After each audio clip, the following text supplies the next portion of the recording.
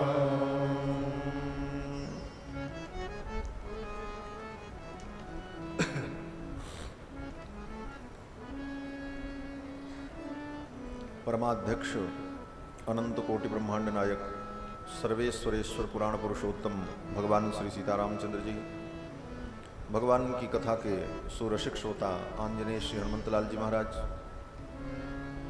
मंच पर विराजमान परम श्रद्धेय अयोध्यास्थ श्री बड़े भक्तमाल जी की छावनी के पूज्य पीठाधीश्वर एवं श्री रामधाम सेवा ट्रस्ट के परमाध्यक्ष अनंत श्री विभूषित महंत श्री अवधेश कुमार दास जी महाराज, जिनके सत्प्रयास से, जिनके सत्संकल्प से यह पवित्र श्री राम कथा महोत्सव अपनी पूर्णता की ओर अग्रसर हो रहा है। मंच पर विराजमान समस्त आचार्यगण, आज की कथा में आए हुए समस्त विशिष्ट अतिथिगण, श्रोतागण, धर्मानुरागी सज्जनों, श्रद्धामयी माताओं, भगवान की मंगलमयी कृपा के फलस्वरूप विगत 7 दिनों से आदि काव्य श्रीमद् वाल्मीकि रामायण के माध्यम से अपनी गति और मति के अनुकूल भगवान श्री रघुनंदन के पावन चरित्र का हम सभी लोग श्रवण लाभ प्राप्त कर रहे हैं। भगवान की ये कथा हमारे जीवन को, हमारे चरित्र को, हमारे चित्त को पवित्र कर देती। भगवान पतित पावन है, भगवान की कथा भी पतित पावनी। जैसे भगवान पतितों को पावन करते हैं, उसी प्रकार से भगवान की कथा भी पतितों को पावन बना देती। श्री गोस्वामी जी महाराज कहते हैं कि इस कथा को सुनकर भगवान श्री राम का आश्रय लेकर के कौन सा ऐसा पतित है जो पावन नहीं हुआ। पाई न के गति पतित पावन, पाई न के गति पतित पावन, राम भज सुनु सठ मना। पाई न के गति पतित पावन, राम भज सुनु सठ मना। गणिका अजामिल व्याध कीज, गजाति घर तारे घना। गणिका अजामिल व्याध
पतित पावन राम भज सुनु सठ मना सुनु सठ मना सुनु सठ मना।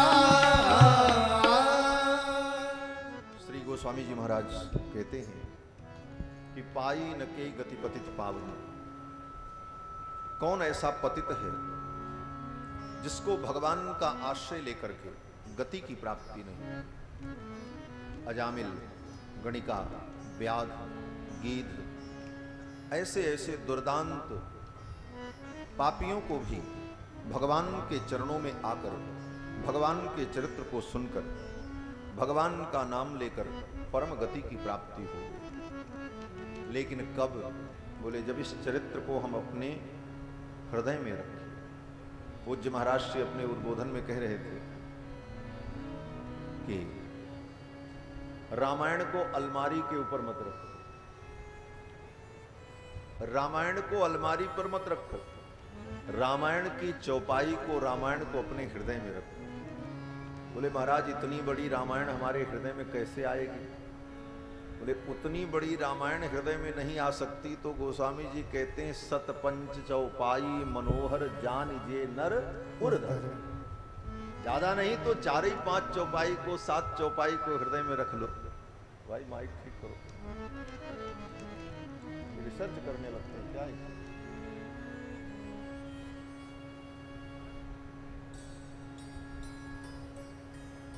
बोलो श्री सीतारामचंद्र भगवान की जय। जय जय सीताराम।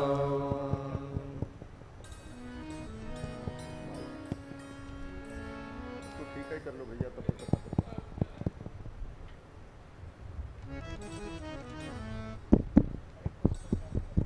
सतपंच चौपाई मनोहर जानी जे नर उर धरे दारुण अविद्या पंच जनित विकार श्री रघुबर।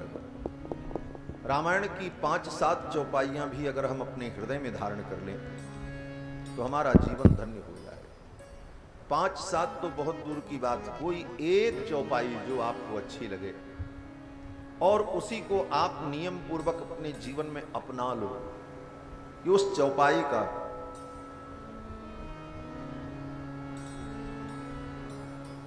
अक्षरशः हम भैया इतना तेज कहे तो इतना ठीक तो बज रहा था।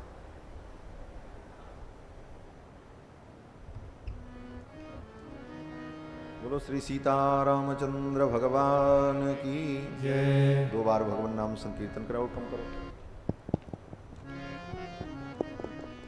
बोलो श्री सीतारामचंद्र भगवान की जय। सीताराम सीताराम सीताराम जय सीताराम।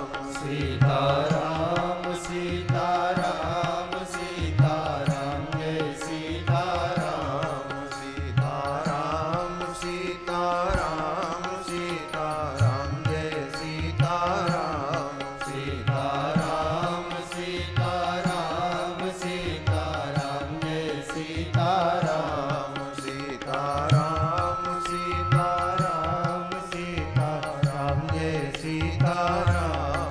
सीताराम सीताराम सीताराम जय सीताराम। सीताराम सीताराम सीताराम जय सीताराम। सीताराम सीताराम सीताराम जय सीताराम। श्री सीतारामचंद्र भगवान की जय। मैं निवेदन कर रहा था कि श्रीमद् रामचरितमानस रामायण की एक चौपाई भी हमारे जीवन में आत्मसात हो जाए। छोड़ दो भैया, बस इतने पर रहने दो, चल जाएगा। एकदम हाथ हटा लो वहां से। तो एक भी चौपाई हमारे जीवन में ठीक ठीक उतर जाए तो हमारा जीवन मंगलमय हो जाए। एक ही चौपाई परहित सरिस धर्म नहीं भाई, पर पीड़ा सम नहीं अधमाई। परहित से बड़ा कोई धर्म नहीं है, इस बात को समझकर हम अपने जीवन को परहित में लगा दें, जीवन बदल जाएगा। कोई एक चौपाई, धर्म न दूसर सत्य समाना, आगम निगम पुराण बखाना। सत्य से बड़ा कोई धर्म नहीं है, ये वेद कहता है। इस बात को समझ करके हम सत्यव्रती हो जाएं, कभी असत्य का आश्रय न लें, हमारा जीवन धन्य हो। एक भी चौपाई ठीक ठीक हमारे जीवन में उतर जाए। लेकिन विडंबना यह है कि हम सुन लेते हैं, समझते भी हैं, लेकिन वो दशा हृदय में नहीं आती।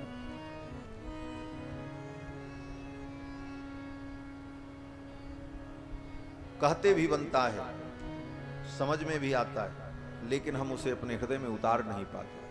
कहत सुनत समुझत दशा हृदय नहीं आवत। कहते बनता है, समझ में भी आता है कि बात ठीक है, लेकिन वो दशा हृदय में नहीं आती। बंधुओं, भगवान की पावन कथा हमारे हृदय में भगवत भाव को प्रकट करती है। श्री वेदव्यास जी कहते हैं कि कथा के माध्यम से ही भगवान भक्तों के हृदय में प्रवेश करते हैं। प्रविशति हृदय तेषाम भक्ति सूत्रोपनद्धः। भक्ति के सूत्र में बंधकर कथा के माध्यम से भगवान हमारे हृदय में प्रवेश करते हैं। कथा के प्रसंग में, कल के प्रसंग में आप सभी लोगों ने श्रवण किया कि महारानी कैकेयी ने मंथरा के कहने पर 2 वरदान मांगा। उन दोनों वरदानों को सुनकर के श्री दशरथ जी महाराज व्यथित हो गए और दशरथ जी ने कैकेयी के चरणों में प्रणाम करते हुए कहा, हे कैकेयी, मैं तुम्हारे चरणों में प्रणाम करता हूं। पादौ चापि स्पृशामि ते। मैं तुम्हारे चरण छूकर तुम्हें प्रणाम करता हूं, अपने इन वचनों को वापस ले लो। लेकिन महारानी कैकेयी अपने बात पर अडिग रही। अंत में महाराज दशरथ ने रघुनंदन को बुलाया। भगवान श्री राम आए, पिताजी को प्रणाम किया। पिताजी की इस दशा को देखकर रघुनंदन श्री राम समझ नहीं पाए कारण क्या है। भगवान श्री राम ने जब पिताजी के चरणों में प्रणाम किया तो आज महाराज दशरथ ने आशीर्वाद नहीं दिया। अन्य दिनों में प्रणाम करते तो पिताजी हृदय से लगा लेते, आयुष्मान भव, दीर्घायु भव, यशस्वी भव, ऐसा आशीर्वाद देते थे। लेकिन आज प्रणाम करने के बाद भी श्री दशरथ जी महाराज कुछ नहीं बोले। दशरथ जी की इस स्थिति को देखकर भगवान श्री राम ने बगल में बैठी हुई मां कैकेयी से पूछा कि अन्यदा मां पिता दृष्ट्वा कुपितोपि प्रसीदति। अन्य दिनों में मेरे पिताजी अगर कुपित भी रहते थे, नाराज भी रहते थे, तो मुझे देखते ही, दृष्ट्वा माम, मुझे देखते ही प्रसीदति, प्रसन्न हो जाते। आज इन्हें क्या हो गया है कि मेरे प्रणाम करने पर भी ये मुझे आशीर्वाद नहीं देते।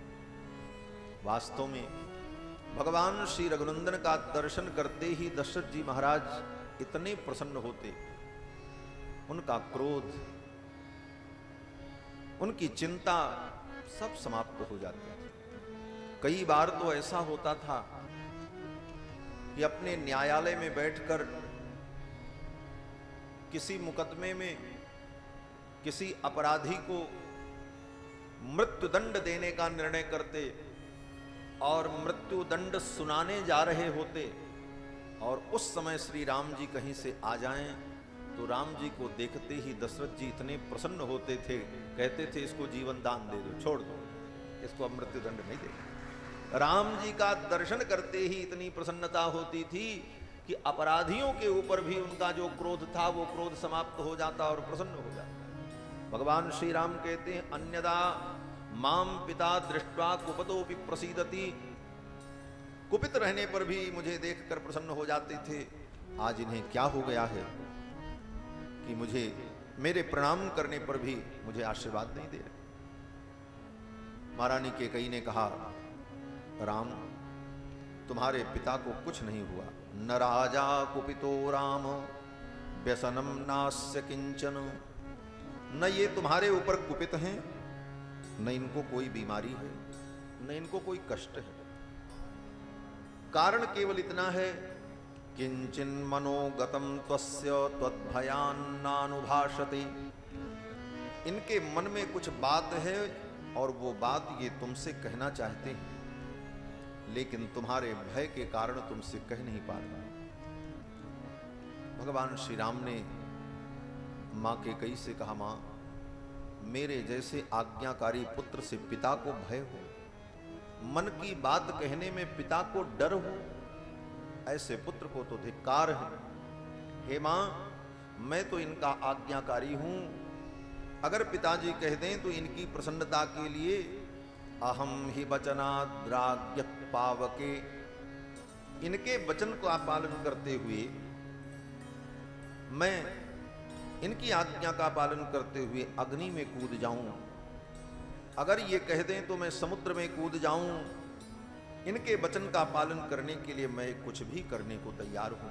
और हे मां, आप तो मेरे स्वभाव को जानती हो, करिष्ये प्रतिजानीते रामोदर्ना विभाषते। करिष्ये प्रतिजानेत रामो दुर्ना विभाषते। आप तो जानती हो राम दो बार नहीं बोलता। इतना सब कुछ राम जी ने जब कहा तो महारानी कैकेयी ने कहा कि ये अपने मन की बात तुमसे नहीं कहेंगे, लेकिन इनके मन में क्या है वो मैं कहती हूं।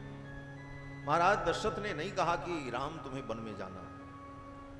मां कैकेयी ने कहा कि 2 वरदान इन्होंने देने के लिए कहा था और मुझे जो अच्छा लगा वो मैंने मांग लिया। एक वरदान में मैंने भरत के लिए अयोध्या का राज्य मांगा और दूसरे वरदान में तुम्हारे लिए 14 वर्ष का वनवास। और यही बात कहने में तुम्हारे पिता को संकोच हो रहा है। इतना सुनकर के राम जी हंसने लगे। राम जी ने कहा, बस इतनी सी बात, मैं अभी वन में चला जाऊंगा। पिताजी की प्रसन्नता के लिए 14 वर्ष क्या, मैं तो जीवन भर वन में रहने को तैयार हूं। एवमस्तु गमिष्यामि वनम वस्तुमिहं त्रितः जटाचीरधरो राज्ञः प्रतिज्ञां अनुपालयन्। बलकल वस्त्र और जटा को धारण करके 14 वर्ष तक मैं वन में रहूंगा पिताजी की प्रसन्नता के लिए। और रही बात अयोध्या के राज्य की, ये अयोध्या का राज्य मेरे भाई भरत को मिले, इससे अच्छी बात और क्या हो सकती है।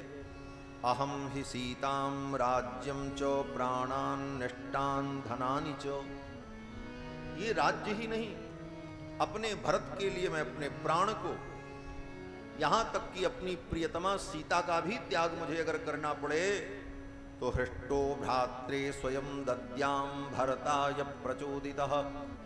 अपने भरत के लिए मैं प्रसन्नता पूर्वक सब कुछ त्यागने को तैयार हूं और मैं बन जाने को तैयार हूं। इतना सुनते ही महारानी कैकेयी ने कहा, बेटा कब जाओगे? कैकेयी को तो लग रहा था कि जल्दी से ये चले जाए। भगवान श्री राम ने कहा, मां बस अब तैयारी करेंगे, चले जाएंगे। तो महारानी कैकेयी ने कहा, राम जब तक तुम वन में नहीं जाओगे तब तक तुम्हारे पिता न अन्न ग्रहण करेंगे, न जल पिएंगे, न स्नान करेंगे। यावत् त्वं न वनं यातः पुरादस्मादितत्वरं पिता तावन्न ते राम भोक्ष्यते स्नास्यते पिबा। हे राम, जब तक तुम वन में नहीं जाओगे तब तक तुम्हारे पिता न स्नान करेंगे न भोजन करेंगे। अगर तुम इनको सुखी देखना चाहते हो तो जितना शीघ्र हो सके तुम वन में चले जाओ। मां कैकेयी की बात सुनकर भगवान श्री रघुनंदन पिताजी के महल से दौड़ते हुए बाहर निकले। महर्षि वाल्मीकि कहते हैं जैसे किसी घोड़े को एक चाबुक मार दिया जाए तो तीव्र गति से भागता है, उसी प्रकार भगवान श्री रघुनंदन पिताजी के महल से निकल करके भागते हुए दौड़े कि मैं कितना जल्दी वन में चला जाऊं जिससे मेरे पिता सुखी हो जाए। आए, आकर के भगवान श्री रघुनंदन ने यह सारा वृत्तांत अपनी मां कौशल्या को बताया कि मां, पिताजी की आज्ञा का पालन करने के लिए मुझे 14 वर्ष के लिए वन में जाना पड़ेगा। यह समाचार सुनकर के महारानी कौशल्या विलाप करने लगी, रोने लगी। रोती रोती महारानी कौशल्या मूर्छित हो गई।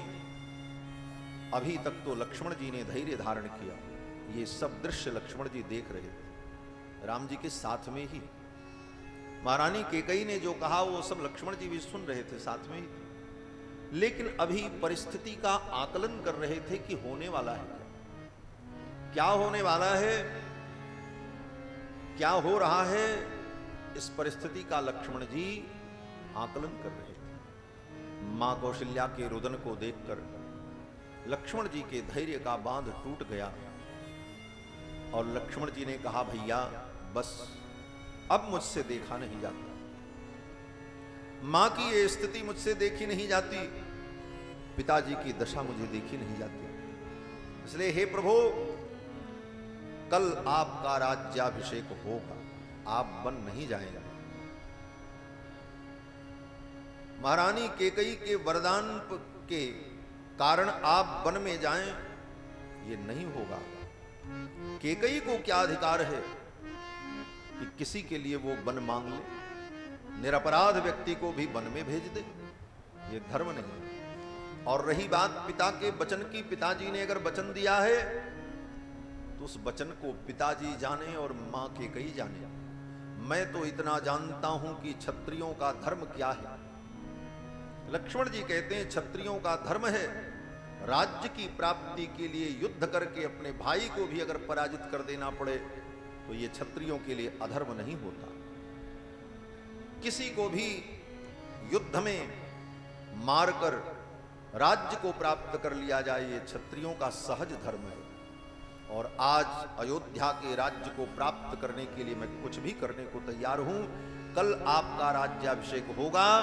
लक्ष्मण जी कहते हैं कि अगर पिताजी आपके विरोध में आकर के खड़े हो गए तो मैं पिताजी को भी मार डालूंगा।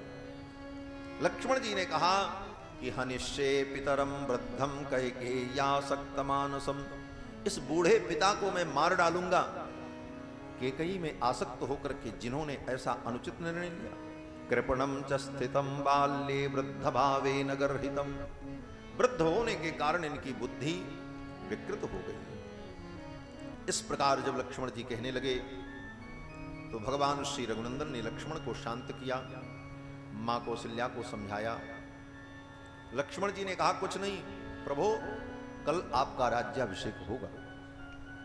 राम जी ने कहा लक्ष्मण कल मेरा राज्याभिषेक नहीं होगा, क्योंकि मेरे प्रारब्ध में अयोध्या का राज्य नहीं लिखा है, मेरे प्रारब्ध में 14 वर्ष का वनवास लिखा है।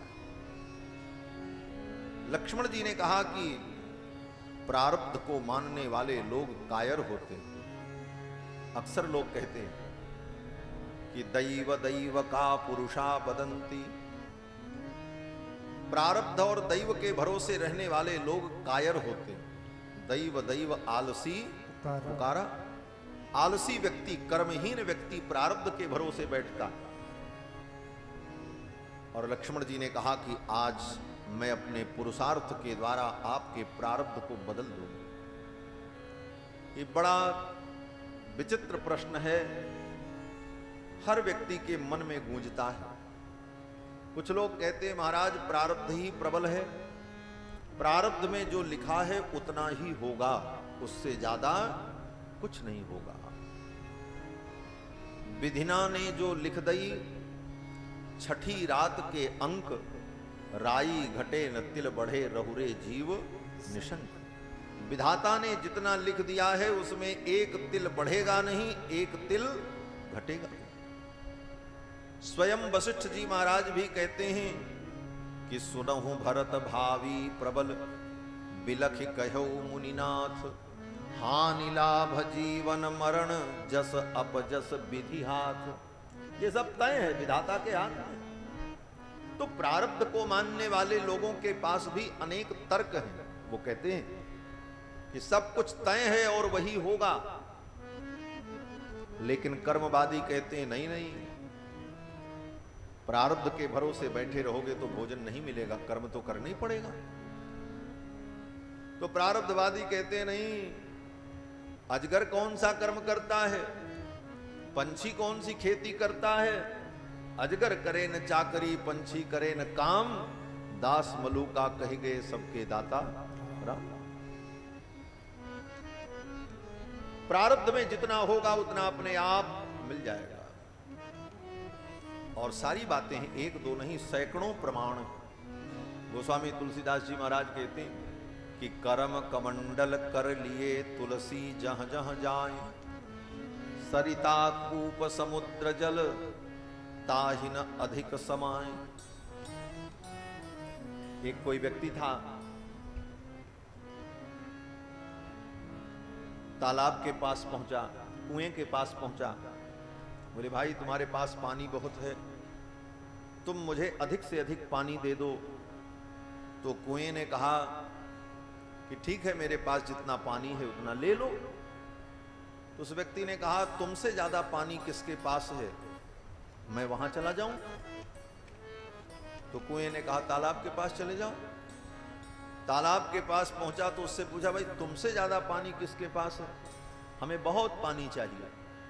तो तालाब ने कहा नदी के पास चले जाओ। नदी के पास पहुंचा, नदी से पूछा भाई तुमसे ज्यादा जल किसके पास है? नदी ने कहा सबसे ज्यादा जल समुद्र के पास है, समुद्र के पास जाओ। समुद्र के तट पर पहुंचा और उसने कहा देखो भाई समुद्र, जल के मामले में तुम सबसे बड़े हो, तुम्हारे पास जल की कोई कमी नहीं और मुझे अधिक से अधिक मात्रा में जल दे दो।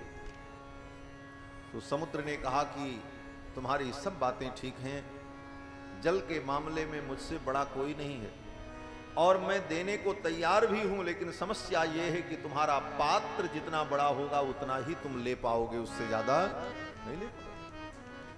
कर्म कमंडल कर लिए, कर्म का कमंडल, अपने प्रारब्ध का कमंडल लेकर के तुम जो जाओगे, कर्म कमंडल कर लिए तुलसी जहां जहां जाए, सरिता कूप समुद्र जल ताहि न अधिक समा। उसमें ज्यादा नहीं आएगा, जितनी जगह है उतनी ही आएगी। तो कर्म का कमंडल, कर्म माने पूर्वकृत कर्म, पिछले जन्मों में हमने जो कर्म किए वही प्रारब्ध बन करके फल देने के लिए आते हैं और वह पहले से निर्धारित है, उससे ज्यादा कुछ नहीं। प्रारब्ध तय है और कर्मवादी कहते हैं नहीं नहीं, कर्म करने पर फल मिलेगा। और भगवान श्री राम और लक्ष्मण में इसी बात पर बहस हो गई। राम जी ने कहा लक्ष्मण, प्रारब्ध और कर्म में कैसे हम भेद समझें? प्रारब्ध किसी को पता नहीं है कि हमारे प्रारब्ध में क्या है, तो क्या करें? तो शास्त्र कहता तुम अपने हिसाब से कर्म करो, लेकिन कर्म करते हुए अगर फल मिल जाए तो ये मान लो कि ये मेरे प्रारब्ध में था, और कर्म करने के बाद भी अगर फल न मिले तो प्रारब्ध के भरोसे निश्चिंत हो जाओ। लेकिन कर्म तो करना ही पड़ेगा। अगर कर्म से ही फल मिलता तो एक समान ही कर्म करने पर एक को फल मिलता है, दूसरे को नहीं मिलता। कारण बोले प्रारब्ध की प्रबलता। तो कर्म करने पर भी फल तभी मिलेगा जब प्रारब्ध के अनुकूल होगा। भगवान श्री राम कहते हैं कि जो जीवन में सोचा नहीं गया, जिस विषय में चिंतन भी नहीं किया गया और वो कार्य जीवन में हो गया, तो समझ लो यही प्रारब्ध है। यद चिंत्यम तद दैवम भूतेष्वपि न हन्यते। जो अचिंत्य है, जो आपने कल्पना भी नहीं की थी और आपके जीवन में घटित हो गया, बोले वही प्रारब्ध है। किसी ने नहीं सोचा कि राम जी को वन में जाना पड़े, लेकिन अचानक रातों रात ये घटना घटित हो रही है, तो राम जी कहते हैं यही प्रारब्ध है। राम जी कहते हैं लक्ष्मण, जब प्रारब्ध विपरीत आ जाता है तो बड़े बड़े ऋषि मुनि महात्मा जो भजन परायण हैं, तपस्वी हैं, ऐसे महात्मा भी अपने कर्म से भ्रष्ट होकर के पतित हो जाते हैं। ऋषयोप्युग्र तपसो दैवेनाभिप्रचोदितः उत्सृज्य नियमास्तीव्रान् भृश्यन्ते काममन्युभिः। प्रारब्ध के वश में होकर बड़े बड़े ऋषि मुनि महात्मा भी दैवेनाभिप्रचोदिताः, प्रारब्ध से प्रेरित होकर भ्रश्यन्ते काममन्युभिः, काम के परवश होकर, क्रोध के परवश होकर अपनी तपस्या से च्युत हो जाता। भगवान श्री राम ने लक्ष्मण को समझाया, लक्ष्मण जी शांत हो गए। महारानी कौशल्या को भी राम जी ने समझाया। राम जी ने कहा, मां आप अयोध्या में रह करके पिताजी की सेवा करो। कौशल्या जी कह रही थी मैं भी तुम्हारे साथ वन में चलूंगी। राम जी ने कहा आप तो अयोध्या में रह करके पिताजी की सेवा करो, क्योंकि आपका धर्म है पति की सेवा करना। मेरा धर्म है पिता की आज्ञा का पालन करना और आपका धर्म है पति की सेवा करना। आप अपने धर्म का पालन करो और मैं अपने धर्म का पालन। यही राम जी का चरित्र। राम जी ने अपने चरित्र के द्वारा सभी लोगों को अपने अपने स्वधर्म पालन का उपदेश दिया है। यही रामचरित्र का सार है। महर्षि वाल्मीकि कहते हैं कि 11,000 वर्ष तक अयोध्या के सिंहासन पर विराजमान होकर राम जी ने अपनी प्रजा को स्वधर्म का ही उपदेश किया। चातुर्वर्ण्यम च लोकेस्मिन् स्वे स्वे धर्मे नियोक्ष्यति।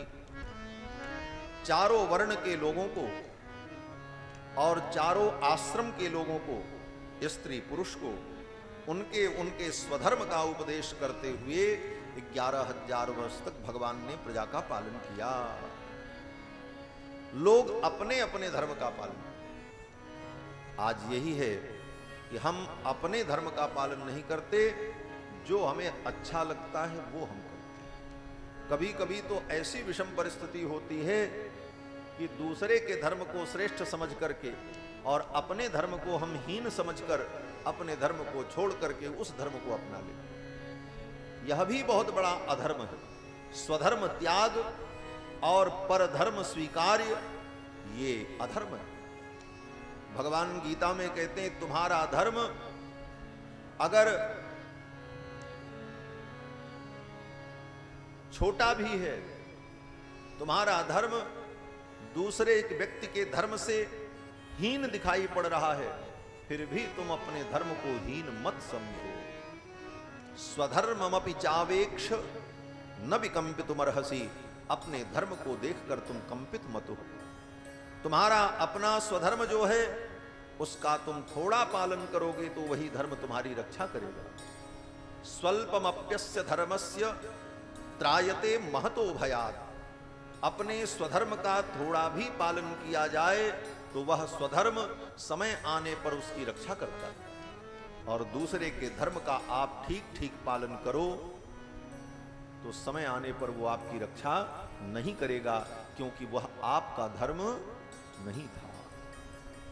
इस बात को जब तक नहीं समझेंगे तब तक सनातन धर्म के स्वरूप को कोई समझ नहीं सकता। चाहे कितनी भी कोई कथा सुने, चाहे कोई कितना भी प्रवचन सुने और चाहे कितनी भी पोथी पढ़ ले। ये मैं कथाओं में कहता हूं। इस बात को ठीक ठीक समझना पड़ेगा कि हम अपने स्वधर्म को पहले से, अगर हम पुरुष हैं तो पुरुष का धर्म क्या है, अगर हम ब्राह्मण हैं तो ब्राह्मण का धर्म क्या है, हम क्षत्रिय हैं तो क्षत्रिय का धर्म क्या है, हम अगर स्त्री शरीर में हैं, हम स्त्री हैं तो स्त्री के लिए धर्म क्या है। तो अपने अपने धर्म को समझकर अपने धर्म का पालन करना, यह स्वधर्म ही सनातन धर्म है। और भगवान श्री राम ने यही उपदेश किया। भगवान श्री राम कौशल्या जी से कहते हैं कि मां एष धर्म स्त्रिया नित्यो वेदे लोके श्रुत स्मृतः। स्त्री के लिए यही सबसे बड़ा धर्म है कि वह अपने पति की सेवा करे। एक ही धर्म एक व्रत नेमा, काय वचन मन पति पद प्रेमा। स्त्री के लिए अलग से न कोई यज्ञ का विधान है, न स्त्री के लिए अलग से किसी तपस्या का विधान है। श्री मनु जी महाराज कहते हैं कि नास्ति स्त्रीणाम पृथक यज्ञो न व्रतम नाप्युपोषणम। स्त्री के लिए पृथक रूप से अलग से न किसी यज्ञ का विधान है, न किसी व्रत का विधान, न किसी उपवास का विधान। स्त्री के लिए जो भी धर्म है वह धर्म उसके पति के साथ ही है, अलग नहीं। वह जो भी धर्म करेगी पति के साथ ही करेगी। स्वतंत्र रूप से स्त्री के लिए किसी धर्म का उपदेश शास्त्र में नहीं।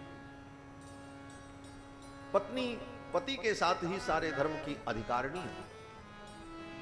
परमात्मा का स्मरण और परमात्मा का नाम संकीर्तन ये तो वो कोई भी जीव कर सकता है, लेकिन बाकी जितने वैदिक धर्म कर्म हैं उन समस्त कर्मों में पति के साथ ही पत्नी का अधिकार है, स्वतंत्र रूप से नहीं अधिकार।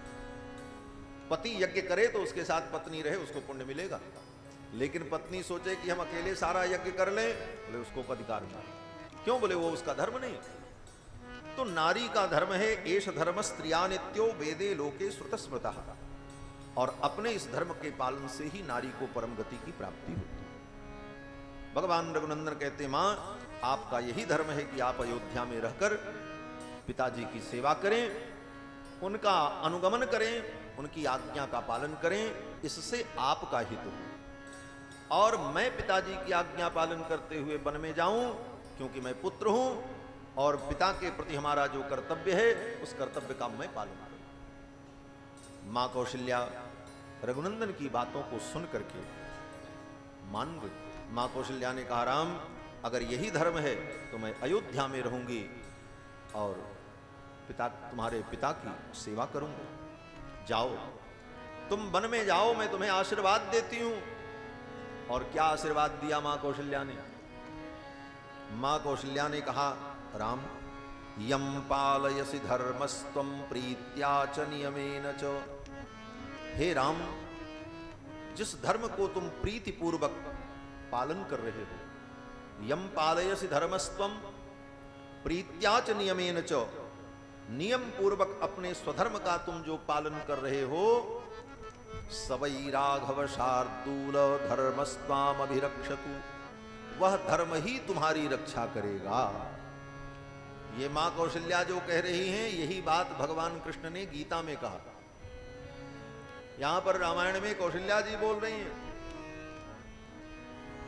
कि जिस धर्म का तुम पालन करोगे वो धर्म ही तुम्हारी रक्षा करेगा। स्वल्पमप्यस्य धर्मस्य त्रायते महतो भयात्।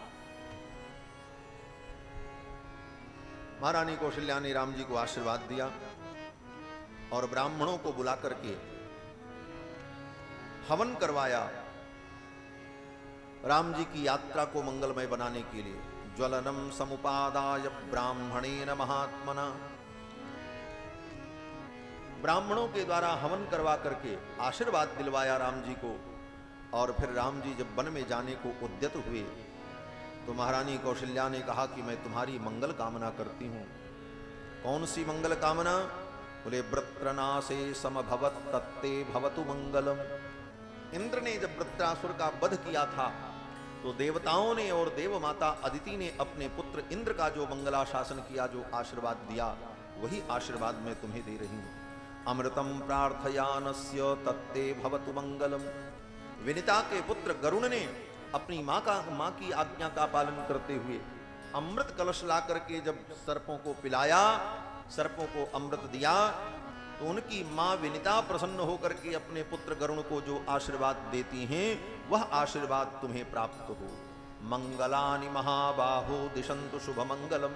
समस्त दिशाएं तुम्हारे लिए मंगलमय हो जाएं, ऐसा आशीर्वाद दे करके महारानी कौशल्या ने रघुनंदन को विदा किया।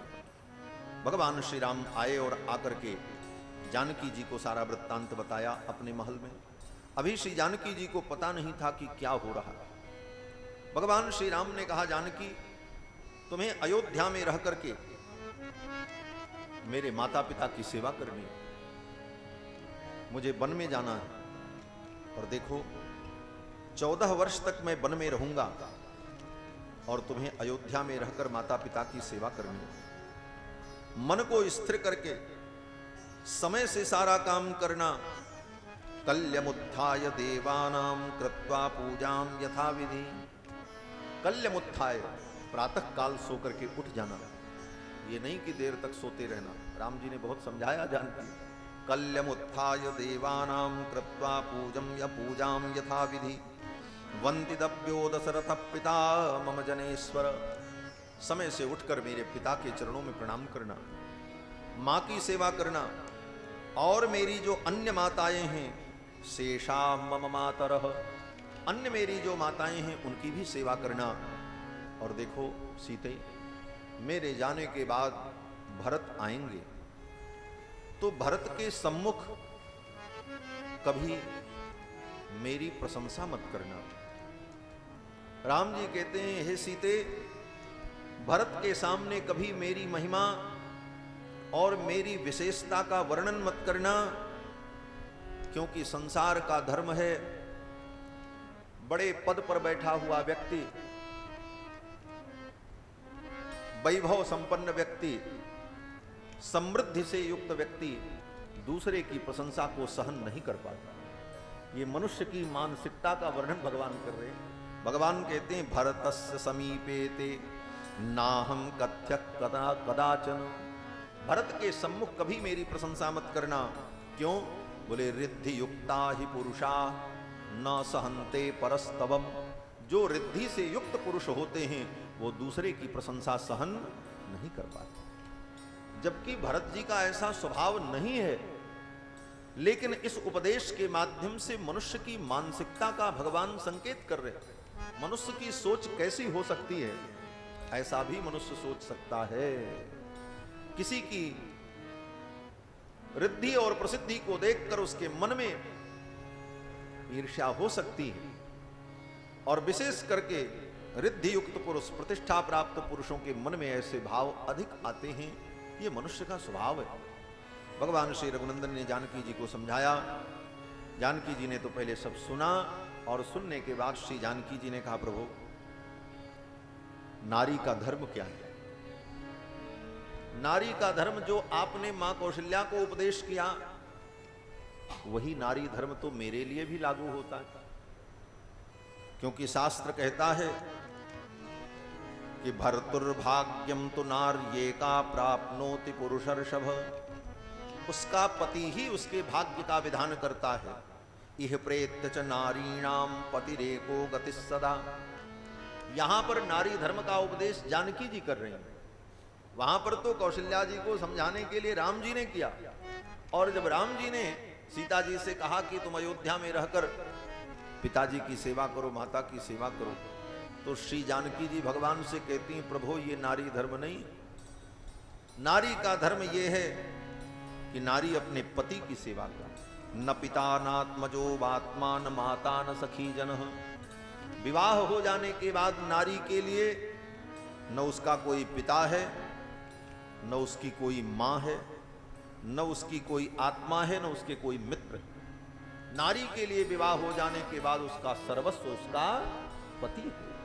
यही नारी का धर्म है, और इस धर्म का पालन करने पर इह पेत्य च नारीणाम, इस धर्म का पालन करने से यहां पर और संसार से जाने के बाद परलोक में नारी को परम सुख प्राप्त होता है। इह प्रेत्य च नारीणाम पतिरेको गतिः सदा। लोक में और परलोक में दोनों जगहों पर पति ही एकमात्र गति है नारी की। जानकी जी ने इस धर्म का जब वर्णन किया तो भगवान श्री राम ने कहा, ठीक है, चलो। भगवान ने जानकी जी को आज्ञा दे दी। जब जानकी जी को आज्ञा मिल गई तो लक्ष्मण जी महाराज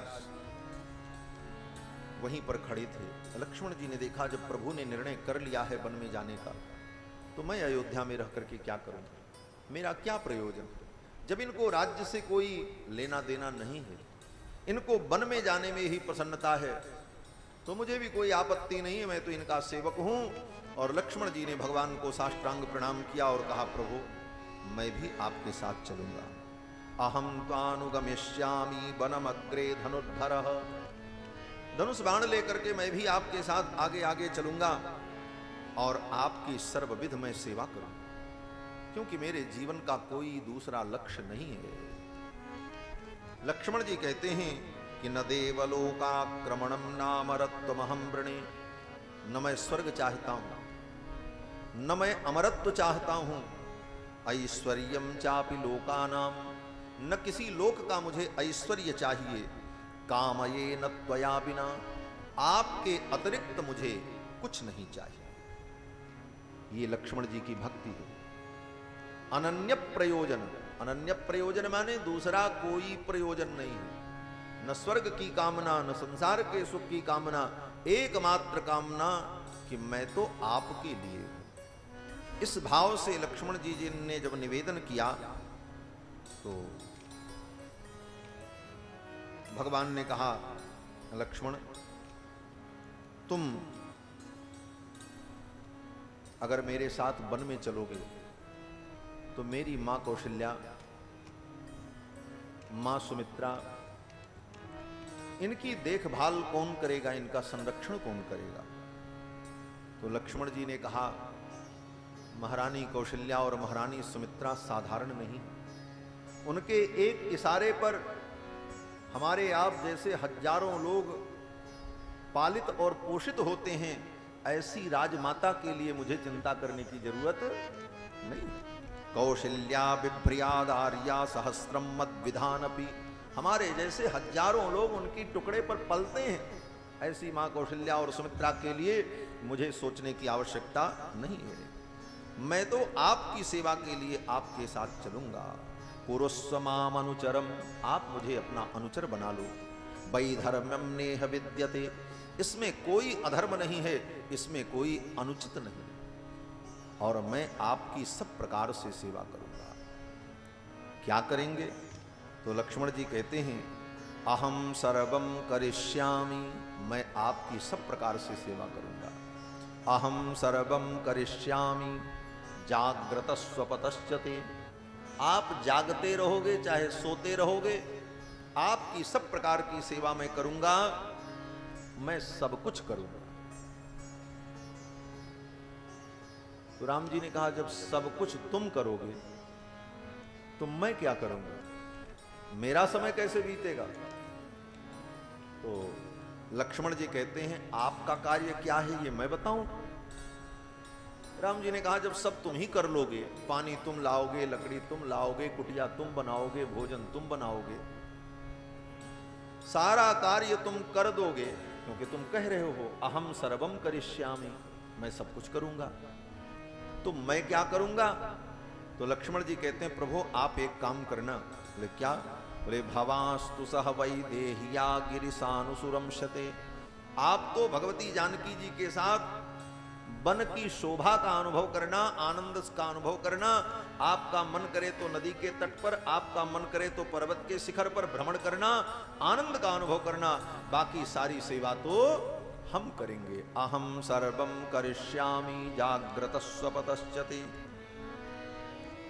भगवान ने कहा, ठीक है लक्ष्मण, सर्वमायुधमादाय क्षिप्रमा ब्रज लक्ष्मण, हे लक्ष्मण अपने आयुध को, अस्त्र शस्त्र को ले लो और जल्दी चलो, समय हो गया। लक्ष्मण जी गए और जाकर के अपना अस्त्र शस्त्र लिया और राम जी के साथ चलने को तैयार हो। राम जी ने सीता जी से कहा, सीते तुम्हारी जितनी वस्तुएं हैं, तुम्हारे निज उपयोग की, उन सारी वस्तुओं को ब्राह्मणों को दान कर दो और मैं भी अपनी वस्तुओं का दान कर दूं, तब हम लोग यहां से अयोध्या से चले। राम जी ने और श्री जानकी जी ने अपने निज उपयोग की जितनी वस्तुएं थीं, सोने के पात्र, रजत पात्र, रत्नमय पलंग, बाकी जितनी वस्तुएं थीं, उन समस्त वस्तुओं को भगवान श्री राम ने और श्री जानकी जी ने ब्राह्मणों को बुला करके दे दिया।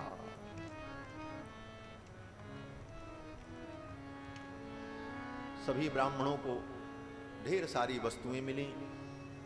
किसी को सोने की थाली, सोने का लोटा, बर्तन, वस्त्र, आभूषण, अपने उपयोग की समस्त वस्तुओं को श्री जानकी जी ने और रघुनंदन ने दान कर दिया। यह समाचार सुनकर सभी ब्राह्मण दौड़े आ गए थे, सबको कुछ न कुछ मिला।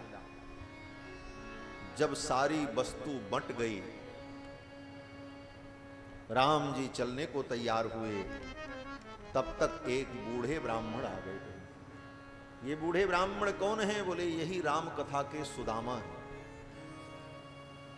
जैसे भागवत कथा में विपन्न सुदामा जी महाराज अपनी पत्नी के कहने पर द्वारकाधीश कृष्ण के यहां पहुंचे और उनकी दुर्बल स्थिति देख सुदामा की दीन दशा, उसी दीन दशा से युक्त ये ब्राह्मण भी थे। यहां वाल्मीकि रामायण में ठीक वैसा वर्णन। इनका नाम त्रिजट था। त्रिजट नाम के ये ब्राह्मण आ गए। तत्रासीत पिंगलो गार्ग्य त्रिजटो नाम वै द्विजः।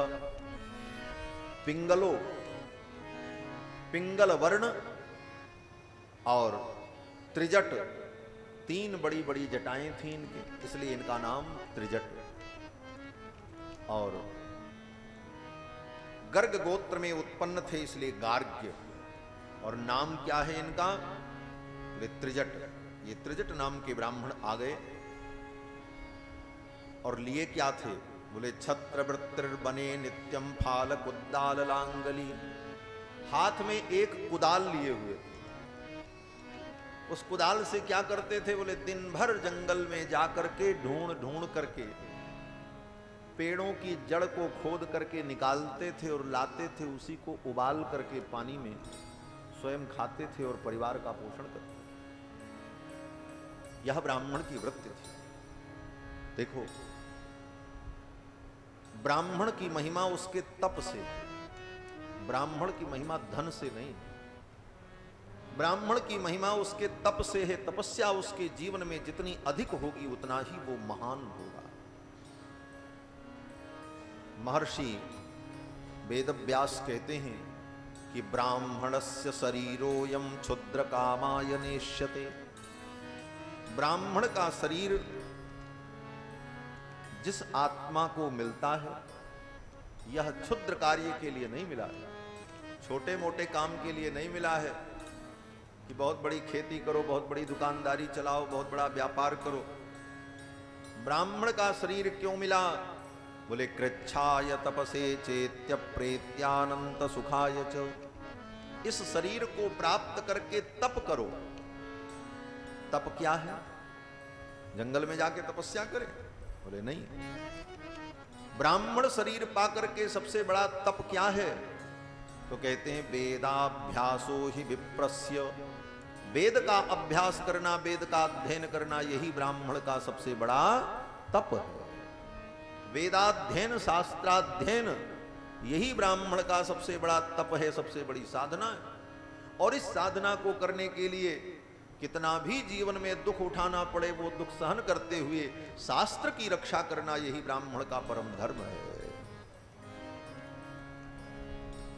यही ब्राह्मण का परम धर्म है। और शास्त्र की रक्षा करने के लिए उसे समय देना पड़ेगा। और जब सारा समय शास्त्र की रक्षा में बीतेगा, पढ़ने पढ़ाने में, तो कब वो रोटी कमाएगा, कब व्यापार करेगा?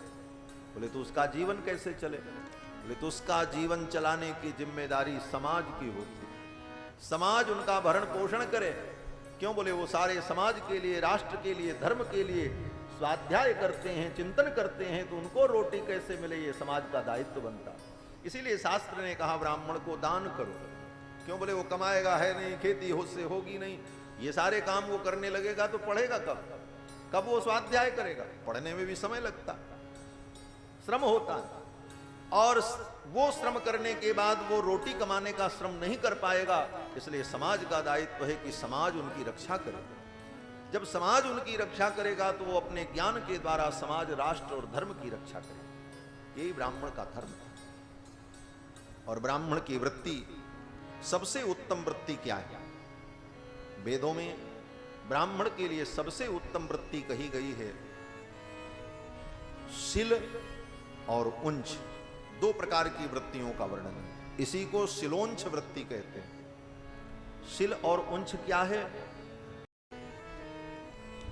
किसी से भीख भी मत मांगो, खेती भी मत करो, व्यापार भी मत करो, कोई काम न करो। बोले तो महाराज कैसे खाएंगे? पढ़ा करके वेतन ले लें? बोले ये भी मत करो। ब्राह्मण के लिए वेतन लेकर के अध्यापन करना पाप माना गया। मनुस्मृति उठा करके पढ़ लेना, उसको भृत्याध्यापन कहते हैं।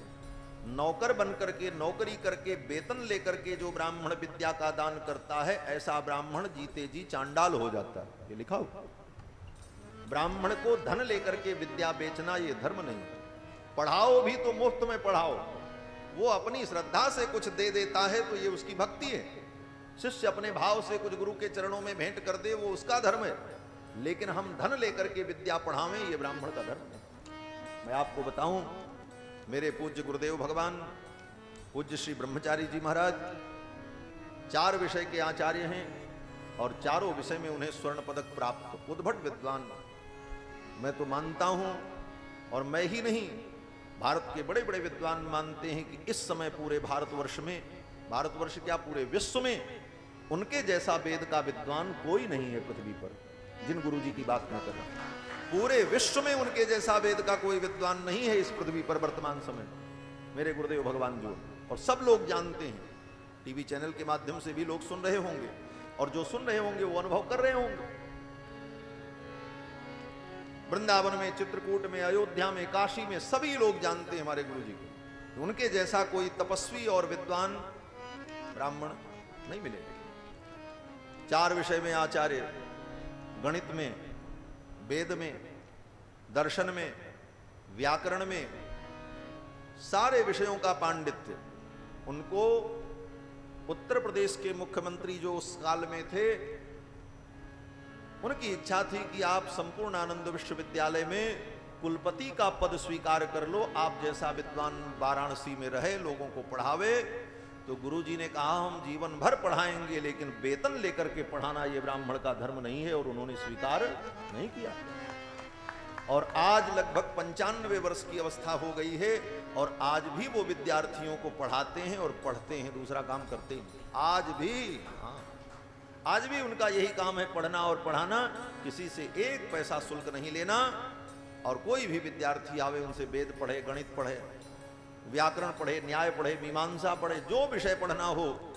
संस्कृत साहित्य का कोई ऐसा विषय नहीं है जिस विषय का ज्ञान पूज्य गुरुदेव को न हो, और सभी विद्यार्थी उनके पास आते हैं, पढ़ते हैं, और किसी से कुछ लेना नहीं, न कोई वेतन, न कोई द्रव्य। तो ब्राह्मण वेतन लेकर के पढ़ावे, यह भी ब्राह्मण का धर्म है। तो ब्राह्मण का जीवन कैसे चले? तो शास्त्र कहता है कि श्रद्धा पूर्वक जो दान मिल जाए उस दान से अपना निर्वाह करें। और उससे भी उत्तम वृत्ति क्या है? बोले शिल और उंच, जिसकी बात मैं कर रहा था। शिल वृत्ति क्या है? बोले शिल वृत्ति का मतलब है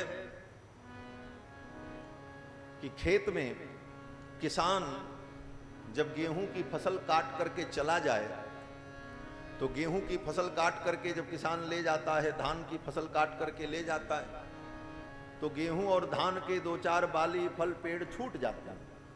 तो खेत जब खाली हो जाए तो उस खेत में जाकर के उस अन्न को बीन ले और लेकर के आवे और उसी से अपना निर्वाह करे। ये सबसे उत्तम वृत्ति ब्राह्मण की, इससे उत्तम वृत्ति ब्राह्मण की। और दूसरी वृत्ति क्या है? बोले उंच वृत्ति। उंच वृत्ति क्या है?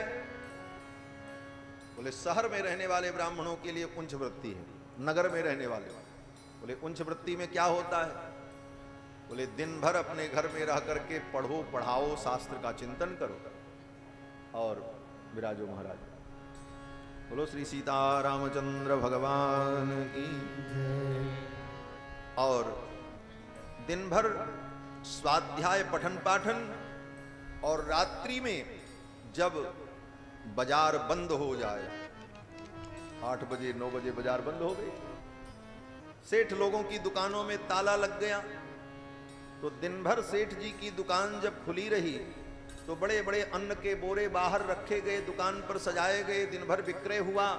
शाम को दुकान बंद करके जब वो चले गए तो उस दुकान के सामने जो अन्न के कण गिरे हों, उन अन्न के कण को उठा करके ले आवे और उसी से अपने जीवन का निर्वाह करे। इसको उंच वृत्ति कहते हैं। और इस कठिन वृत्ति के द्वारा ब्राह्मणों ने तपस्या करके, साधना करके, ज्ञानार्जन करके रामायण, भागवत गीता और ये सारे शास्त्रों का प्रणयन किया है समाज के हित के लिए। ऐसे ब्राह्मण, वो त्रिजट ब्राह्मण थे, वो तो जंगल में जाकर के ढूंढते थे कुदाल लेकर के। क्या? बोले कोई पेड़ की मीठी जड़ मिल जाए। जंगल में अनेक प्रकार के पेड़ होते हैं, जिसका रस मीठा हो और नुकसान न करे, तो उसी को खोद करके लाते थे, काट पीट करके। उसी को कंद कहते हैं, कंदमूल जिसे कहा जाता है। और वही ला करके अपने बच्चों को खिलावें, अपने खाएं और पढ़ते लिखते थे। ऐसे तपस्वी ब्राह्मण। जब वो आए, वो आना नहीं चाहते थे। उनकी पत्नी ने बार बार कहा कि जाओ जाओ, आज रघुनंदन श्री राम ब्राह्मणों को दान कर रहे हैं, आप चले जाओ, आपको कुछ वो दे देंगे तो हमारे घर की विपन्नता दूर हो जाएगी। बार बार पत्नी के कहने पर वे त्रिजट नाम के ब्राह्मण आए और राम जी के सामने खड़े हो गए और कहा कि निर्धनो बहुपुत्रोस्मि राजपुत्र महाबल।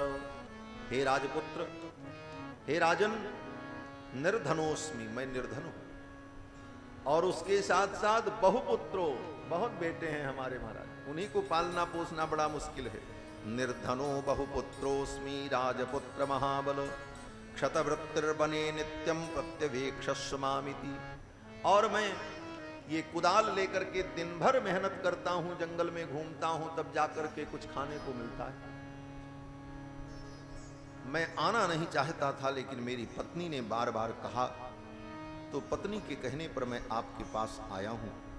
लेकिन आप तो सब कुछ दान कर चुके हैं, अब मैं आपसे क्या मांगू, इसलिए आपको आशीर्वाद देकर के मैं जा रहा हूं।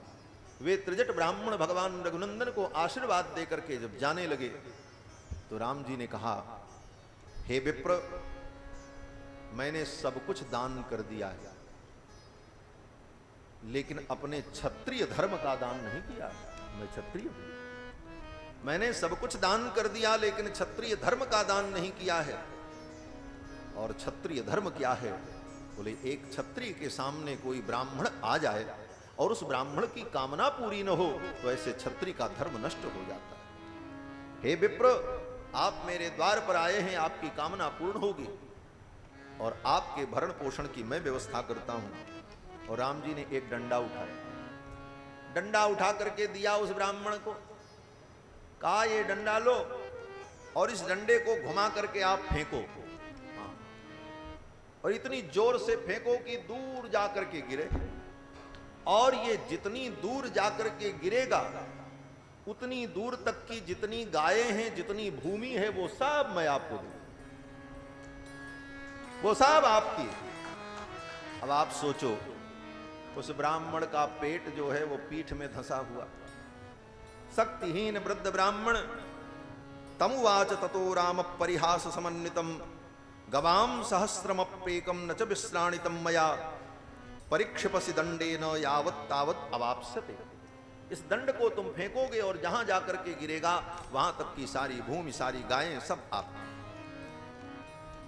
अब उस ब्राह्मण ने हिम्मत की महाराज, वो फटी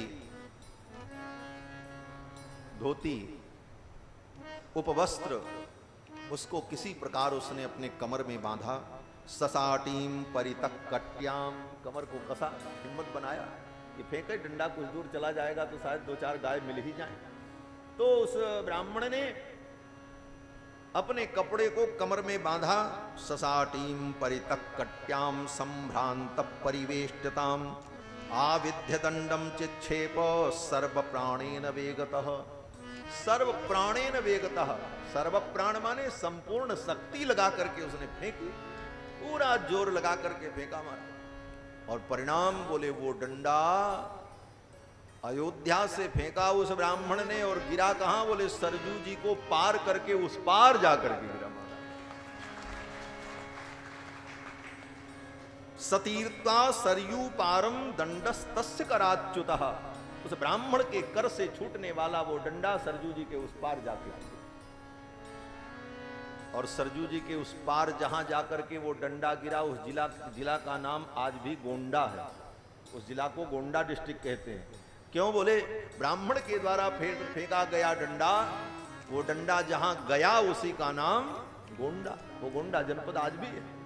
ब्राह्मण की इस शक्ति को देखकर भगवान ने कहा, वहां तक की सारी गायें और सब कुछ तुम्हारा, तो सारी भूमि तुम्हारी। फिर भगवान ने ब्राह्मण से कहा, हे विप्र, आप मेरे ऊपर नाराज मत होना। मन्युर्न खलु कर्तव्य परिहासो ह्ययम् मम। हे ब्राह्मण, हे विप्र, मैंने आपका परिहास करने के लिए ऐसा नहीं किया। आपकी तपस्या के तेज को देखने के लिए मैंने ऐसी बात कही, और आपकी तपस्या अद्भुत है, आपके अंदर ऐसा सामर्थ्य है, ये सब वस्तुएं आपकी। ब्रवीमि सत्येन न ते स्म यंत्रणाम धनम हि यद्यन्मम विप्रकारणात्।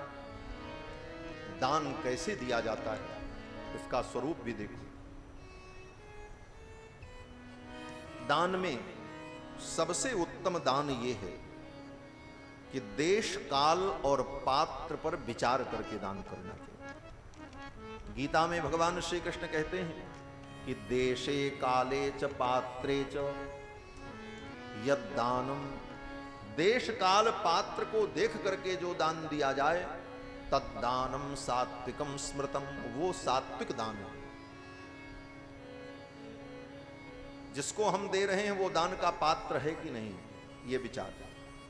और जिस देश में हम दे रहे हैं वो देश दान देने के योग्य है कि नहीं, और काल, जिस काल में हम दान दे रहे हैं वो समय उचित है कि नहीं।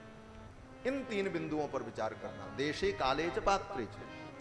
और तीसरा, दातव्यमिति यद्दानम दीयते नुपकारिणे, दान देते समय हमारी मन स्थिति क्या हो। भगवान कृष्ण कहते हैं दातव्यमिति यद्दानम, दान करना हमारा धर्म है, दान देना चाहिए, ये सोच करके हम दान करें।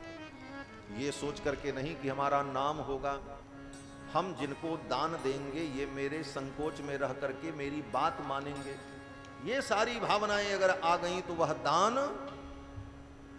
दूषित हो जाता। दातव्यमिति यद्दानम, दान करना धर्म है ये सोच करके हम दान करें। और दीयते नुपकारिणे, ऐसे व्यक्ति को हम दान करें जिससे हमें कभी उपकार की अपेक्षा न हो, उस दान के बदले की अपेक्षा न हो, वह दान सात्विक दान होता है। आपने किसी आश्रम में कहीं पर 1 लाख रुपए का दान किया, 2 लाख रुपए का दान किया, और आपकी ये अपेक्षा अगर मन में कहीं है कि उस आश्रम में हम जाएं तो महाराज जी हमारी खूब आओ भगत करें, हमको जाते ही बढ़िया latrine bathroom attach AC room की सुविधा प्रदान करें, और बार बार मेरा हाल समाचार पूछें क्योंकि हमने इतना दान किया, ऐसी अपेक्षा अगर रखते हैं तो वह दान आपका नष्ट हो जाता है। ये गीता में लिखा है, मैं अपने मन से नहीं कह रहा हूं। भगवान कहते हैं दातव्यमिति यद्दानम दीयते अनुपकारिणे, जिससे उपकार की हमें कोई अपेक्षा न हो। दान का मतलब होता है दा न, दे दिया भूल गए, अब उसे याद मत रखो कि हमने कुछ दिया भी, कहीं कहो भी मत।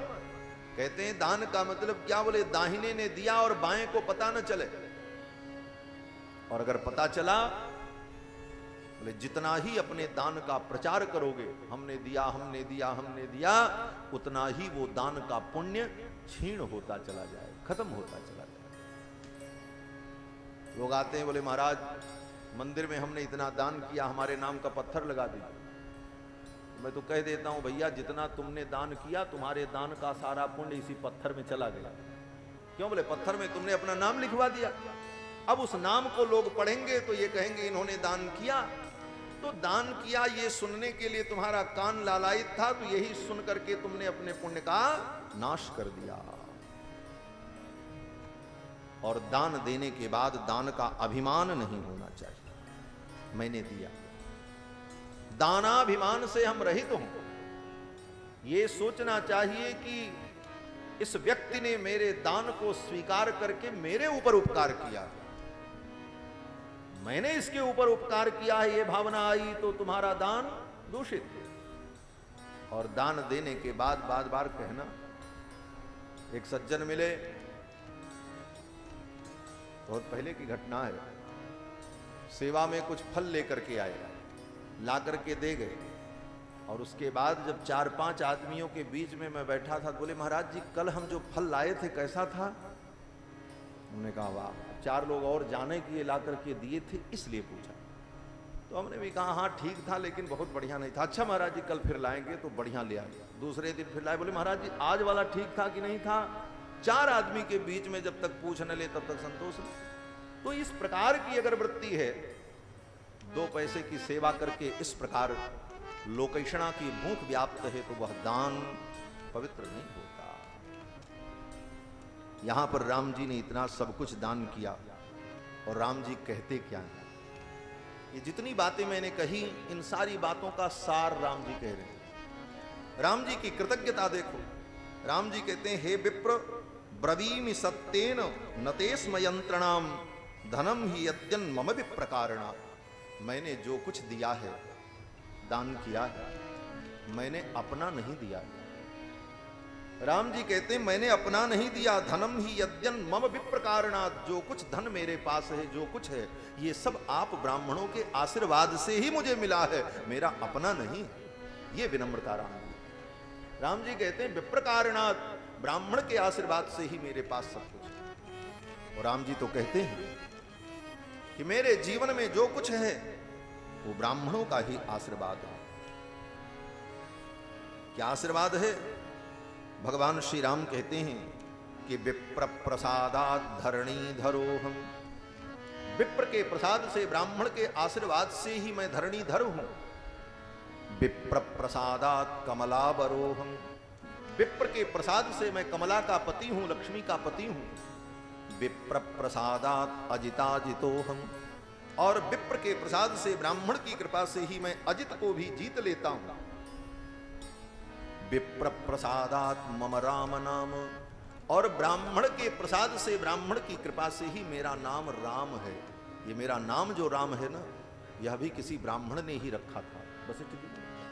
तो भगवान श्री राम की ये भक्ति, राम जी की ये निष्ठा ब्राह्मणों के प्रति अनुकरणीय है। राम जी कहते हैं मेरे जीवन में जो कुछ है ये सब आप विप्रों का, ब्राह्मणों का आशीर्वाद है। इस प्रकार उन ब्राह्मण को, त्रिजट ब्राह्मण को, दत्त्वा तु सह वैदेहिया ब्राह्मणेभ्यो धनम बहु, जग्मतु पितरम द्रष्टुम सीतया सह राघवौ। ब्राह्मणों को धन देकर भगवान सीता जी के सहित, लक्ष्मण के सहित पिताजी का दर्शन करने के लिए आए।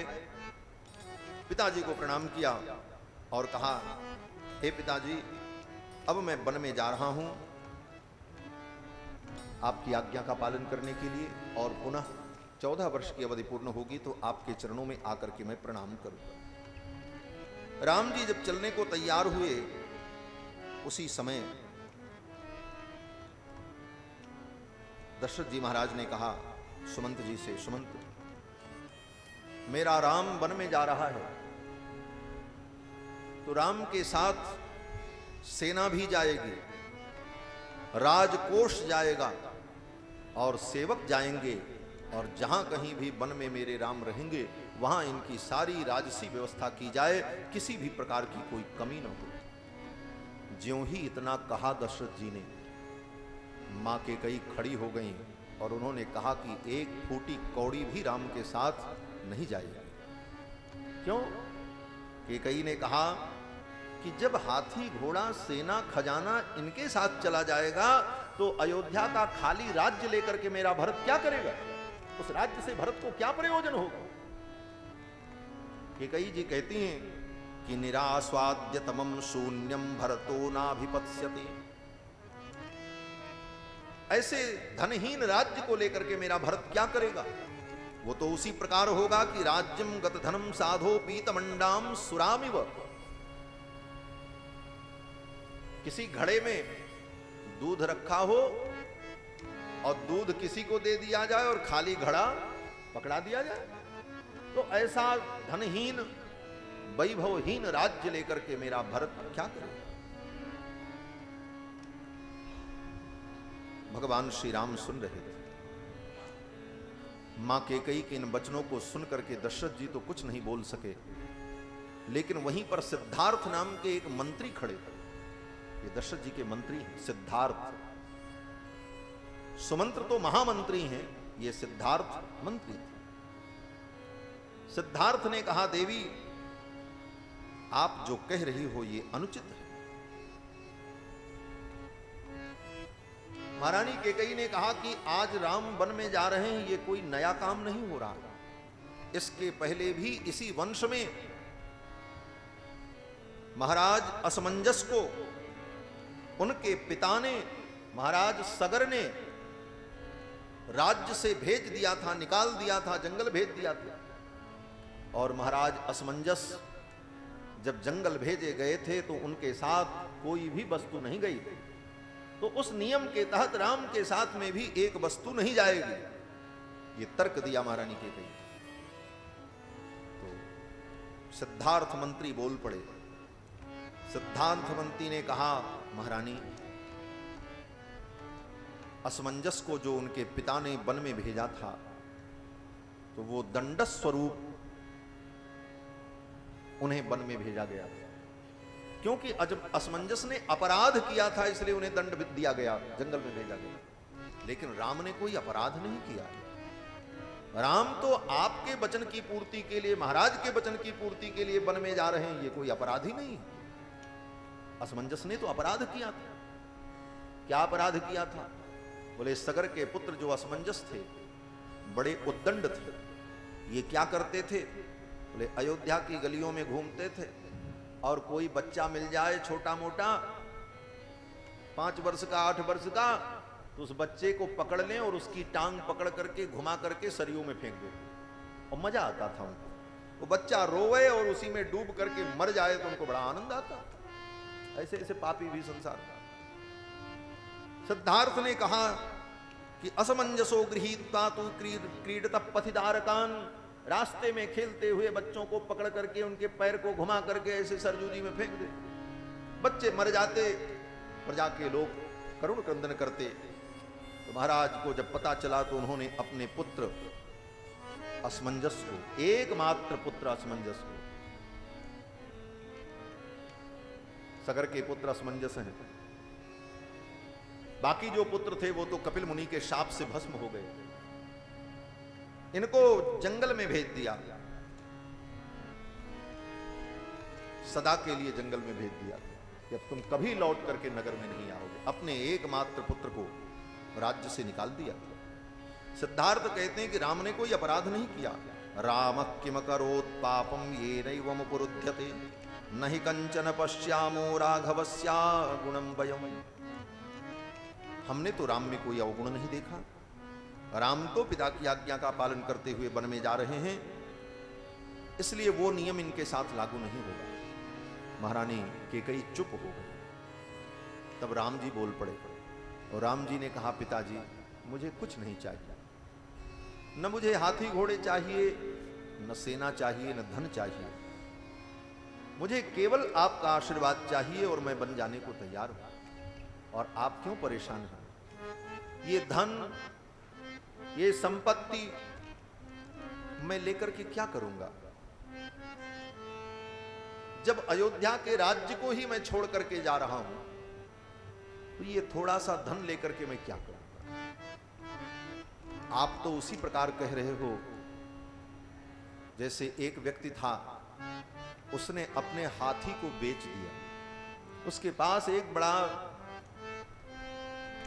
बलशाली गजराज था, उसने अपने गजराज को बेच दिया।